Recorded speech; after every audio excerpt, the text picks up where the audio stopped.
Welcome to the Conscious Economics Podcast. I'm your host, Rhiannon Roseland. I'm a serial entrepreneur and social innovator. I like to gather people from all different walks to talk about what I call the conscious economy. I believe that we can create a more equitable system, one that honors the well-being of people, the well-being of the planet, the well-being of business, and includes art and creativity. Join us each week as we tackle a different intersection of this big but critical conversation. What's up, everyone, and welcome to the Conscious Economics Podcast. I'm your host, Rhiannon Roseland, and today I'm back with Emily Gioskos. She is obviously part of the team here at Conscious Economics and also the co-founder of Queer Collective, and someone who is always thinking about the world, politics, social justice, the economy. So that is all great.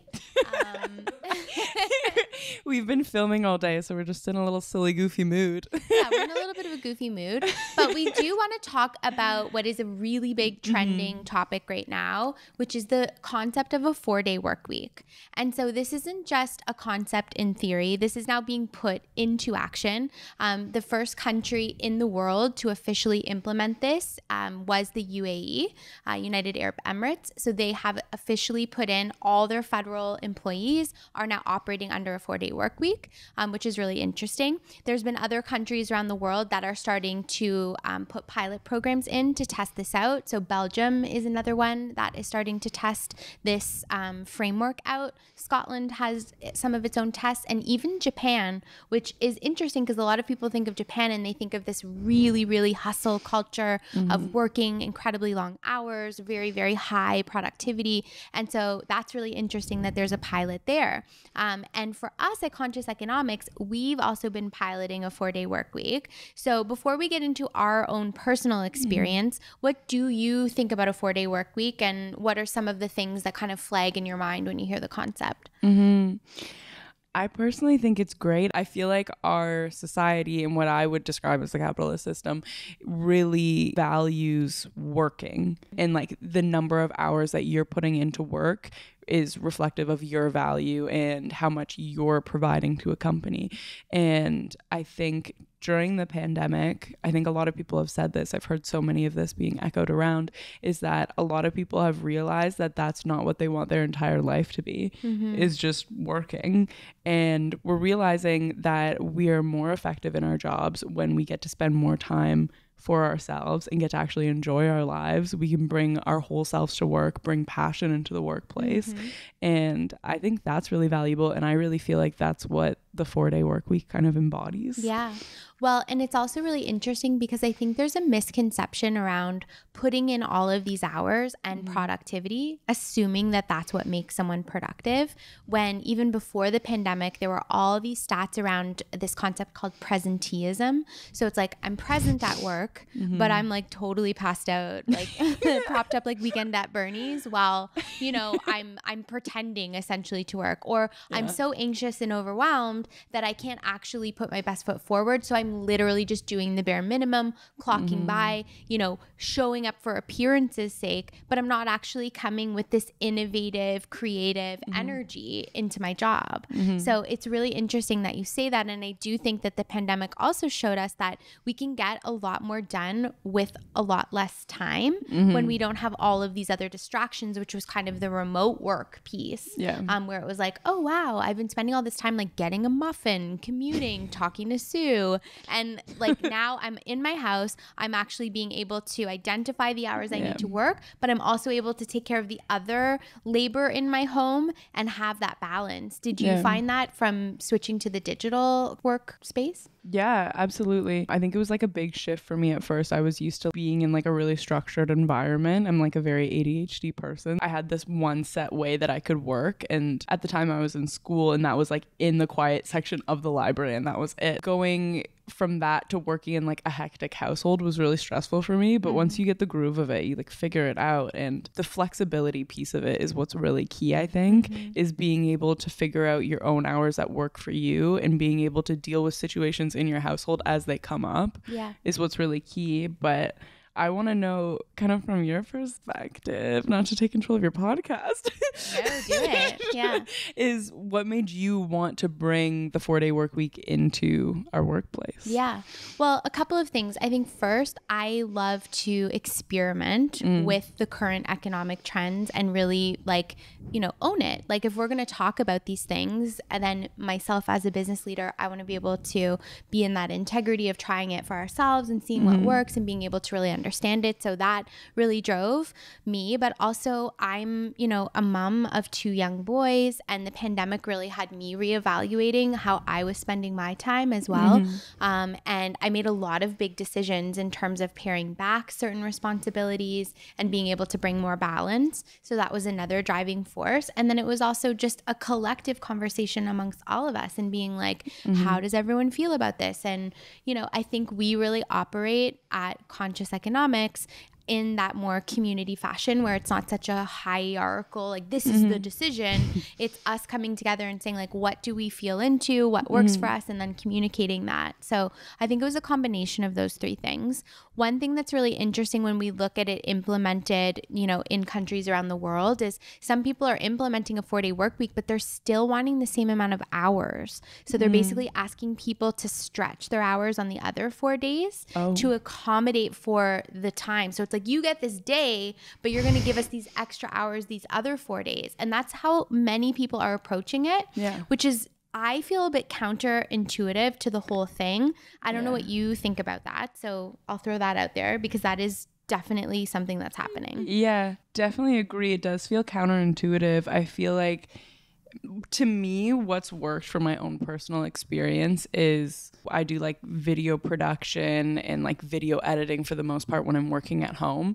And to have like the set number of hours and consciously put that into my mind has forced me to work faster and work smarter. So it's kind of reprogramming your mind in that way. But to me, it doesn't feel like as much of a reward. You know what I mean? Just being like, just shove it in. Grind it all out because in these days. It doesn't feel like it like switches your mindset to me. Yeah.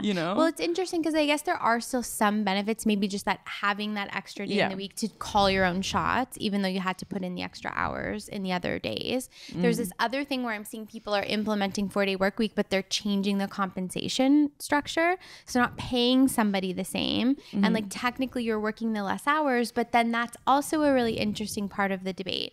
So what we're trying to implement at CE is we work a 4-day work week. We maintain the same hours that we normally would in a 5-day work week within the 4 days, and we maintain the same compensation as we would in a 5-day kind of structure. And we're experimenting with that. And so let's talk about from our own personal experience. Like, it'll be interesting to see. You said one of the things you had to really do was you had to like bank your hours in a like, you had to be more mindful about your hours if you were going to honor the Monday. Yeah. Because Monday for us is the day we all decided to, we had the Monday dooms, and we were like, let's try to reposition Monday to be a better day.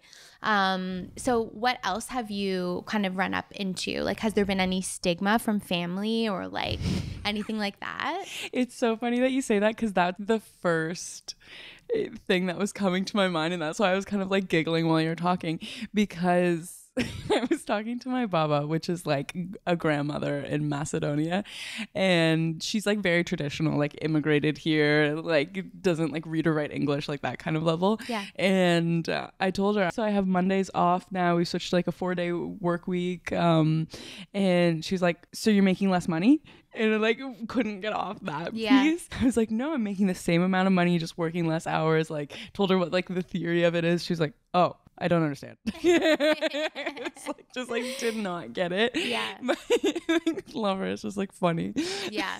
I totally get that. So I had a couple things. Like, one, at first I felt a kind of shame. Yeah. Like a shame, a privileged shame. Yeah. Because I was like, this is a really privileged feeling right now in a lot of ways, because there are a lot of folks that are doing shift work or working in other places where this isn't a possibility for them. So that was the first thing. I was like, okay, there does feel like there's a layer of privilege here, me being a business owner, me being able to implement this. So this is something I need to recognize. Number two is a lot of our clients are still corporate.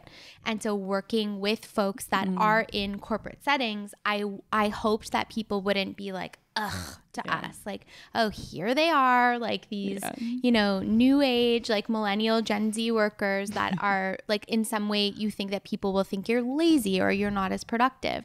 So there was all those misconceptions. And then just the generational, like if I told my uncles and my stepdad, they were like, just kind of almost like, it's like, you're not a hard worker, you don't understand, kids these days. And it's actually not that at all. And I feel a lot more productive. Now, I will put in some hours for myself on Monday, but it's more of like a self-planning, a scheduling, a getting myself together, prepared for the week. If there's certain tasks that I know I wouldn't be able to get to throughout the week, from the Tuesday to Friday, then I'm doing those things. And I'm also able to manage work that is maybe not necessarily going towards the company, but work I want to do for myself. So for instance, if there's like work around the house that I wanted to do, like these things are still labor, these things still have to get done, but it's being able to kind of structure them in that sort of way. Hold that thought. We have a quick word from our partners before going back to the episode. This podcast is brought to you by our sponsor, RBC Investees. Backed by expert human advisors, RBC Investees is a smart, online, automated investment service that allows you to invest with low effort and low cost. Open your first RBC Investees account and pay no management fees for your first year. Plus, start investing with as little as $100. Simply visit rbcinvestees.com/getinvesting and sign up using promo code AA407. And now back to the episode.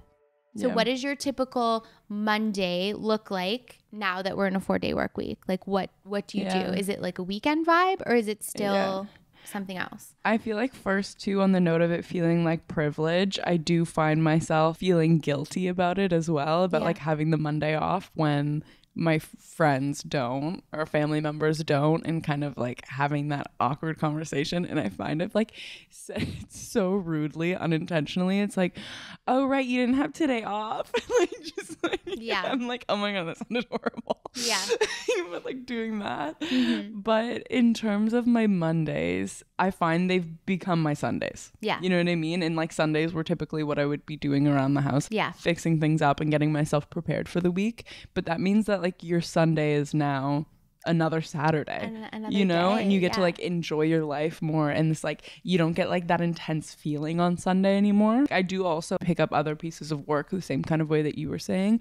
But I think a big piece is knowing that you don't have to be on your phone that whole day. You don't have to be like watching out to like, just in case there's something that you missed or like a colleague's messaging you. But knowing that you're not like responsible for doing that, but if you need that time to do work, you can still do it, is what feels nice about it to me, you know? I think so too. And one of the ways that we got about communicating this to our clients and customers was actually just putting something in our email signature, notifying people that we're on this and that we're going to be really timely in our responses on Tuesdays to Fridays, and that the Mondays we're honoring for the new economy experiment around a 4-day work week. And I do find that I feel like I am a little bit more dedicated to being a little bit more quick and on it on those other days as well, to make up for, you know, that piece of being able to step back from it.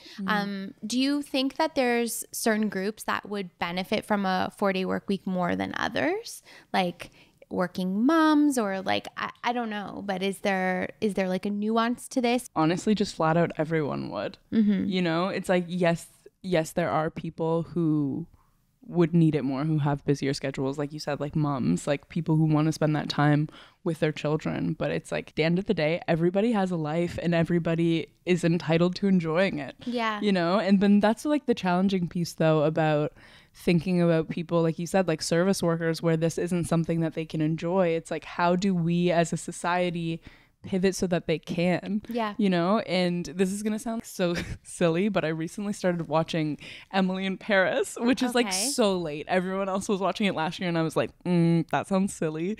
But I recently had COVID and was like completely bored, watched absolutely everything and got to that point.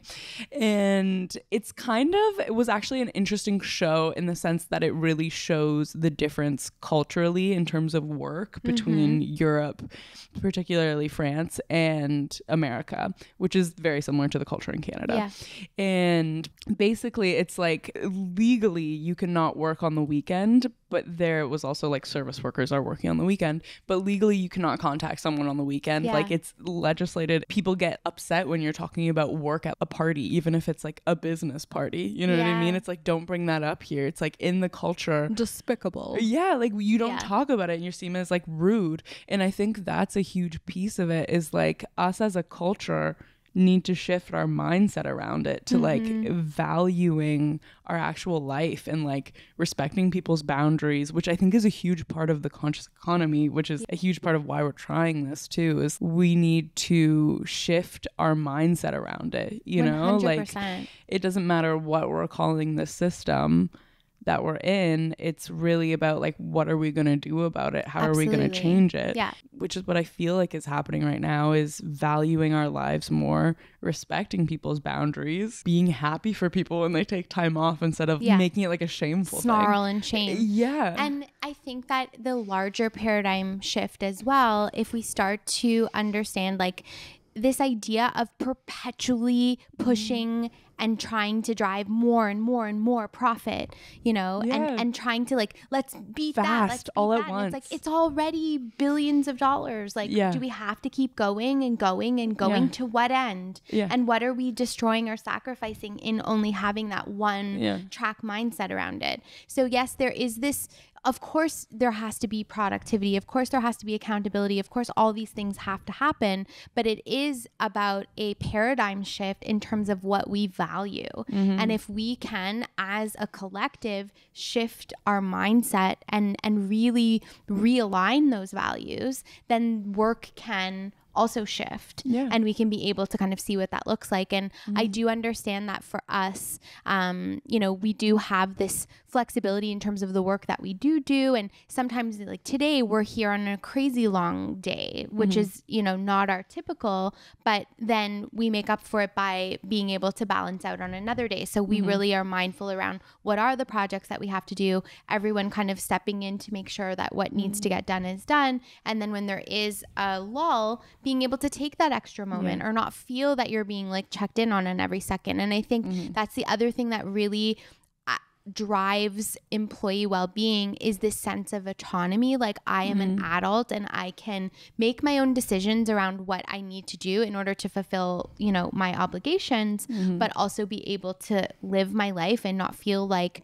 I have like a pointer finger at me all day long. And I think it was during one of our conversations once, I think I had messed up or something. You told me like our workplace, it's like it's a privilege, which it is, but it takes a certain level of maturity to be in this workplace and respect for one another. And it's very true. And like that's how I look at it now, is like it is a privilege. Like we were saying, like not everyone gets to experience this. I feel very lucky every day that we get to have this kind of environment, enjoy everyone that we're working with, and it makes me feel like I want to get that work done because I am grateful to be here. I don't want to let anyone else down on the team, you know? But I think that is that like respect breeds respect. And when you give somebody autonomy and opportunity to be creative, to be flexible, then they're going to give back in this deeper way. And I think that that's always been the short-sightedness of the old economy, was this idea of just like drive to the core and like, oh, well, someone topples over, fill them in with the next one. And it's like, and I know that that sounds so extreme and I'm not, but it's all true. Like that's Amazon. That's I mean, how they operate. And now they've unionized. And now the people have unionized because they want more rights. They want more protection. And so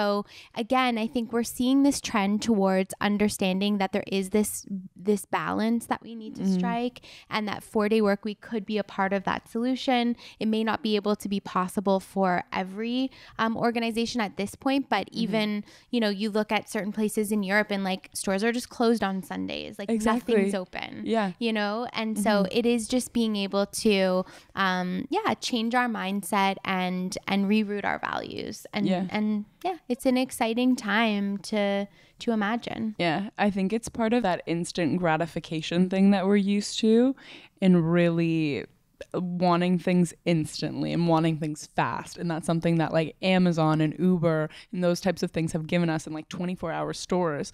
But I started noticing around our house, because of the pandemic, stores started closing sooner, less hours open, I mean, and it ended up never coming back even when like restrictions lifted. And at first I was frustrated. I was like, why can't I get my Doritos at 2:00 in the morning? Yeah. You know what I mean? Yeah. And then I started realizing I'm happy for these employees that they don't have to work there at 2:00 in the morning to serve me my Doritos. Yeah. You know what I mean? 100%. It's like I can deal without my chips. Yeah. So that someone else is having a better life quality. You know what I mean? 100%. And It's just like, it's realizing not that- necessary. You don't need that instant gratification of like getting something exactly when you want it. Yeah. Like at this obscure hour, you But know, that's it's the strange that we've retraining. trained ourselves to be able to do that. Well, you it know? so is. Like, you want to be able to like buy a prom dress at 3:00 in the morning, whatever it is. Yeah.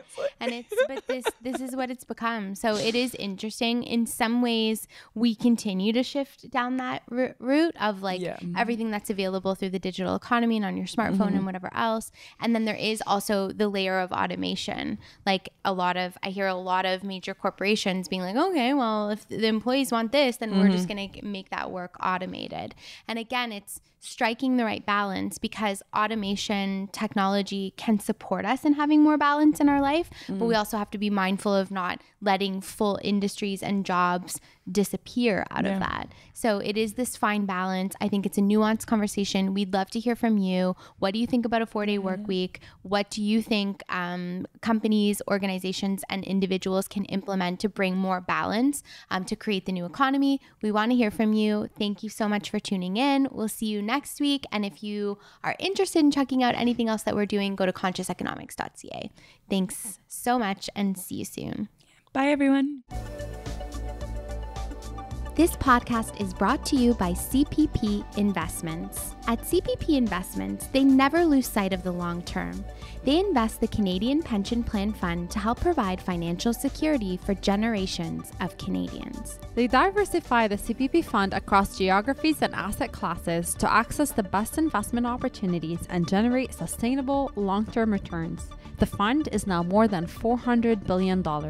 To learn more about their investment performance for Canadians, visit cppinvestments.com.